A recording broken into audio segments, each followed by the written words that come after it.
মিলনের পরেই সে তার সঙ্গীকে খেয়ে ফেলে, জীবন্ত। শুনতে নিষ্ঠুর লাগে, কিন্তু প্রকৃতির কাছে এটা আবেগ না, এটা বেঁচে থাকার হিসাব। ব্ল্যাক উইডো মাকড়সার কথা ভাবুন। পুরুষ মাকড়সা জানে এই মিলনের পর তার মৃত্যু হতে পারে, তবুও সে এগিয়ে যায়। মিলনের কয়েক সেকেন্ড পরেই স্ত্রী মাকড়সা ঘুরে দাঁড়ায়। তারপর শুরু হয় সেই ভয়ঙ্কর মুহূর্ত, কারণ তখন স্ত্রী মাকড়সার শরীরে তৈরি হচ্ছে হাজার হাজার ডিম, আর প্রতিটি ডিমের দরকার প্রোটিন, ক্যালোরি আর পুষ্টি। সবচেয়ে কাছের পুষ্টির উৎস সেই পুরুষ মাকড়সাই। বিজ্ঞানের ভাষায় একে বলা হয় সেক্সুয়াল ক্যানিবালিজম, মানে মিলনের পর সঙ্গীকে খেয়ে ফেলা।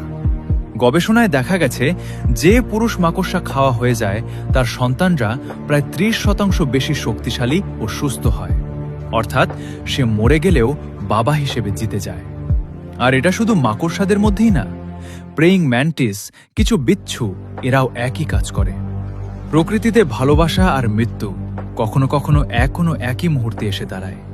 সে জানত সে আর ফিরবে না, তবুও গেছে, কারণ তার নিজের বেঁচে থাকা নয়, তার সন্তানের বেঁচে থাকাটাই ছিল শেষ লক্ষ্য। তাহলে প্রশ্ন হলো, ভালোবাসা কি আত্মত্যাগ ছাড়া সম্পূর্ণ হয়? প্রকৃতি যেন চুপচাপ উত্তর দেয়, হয়তো না।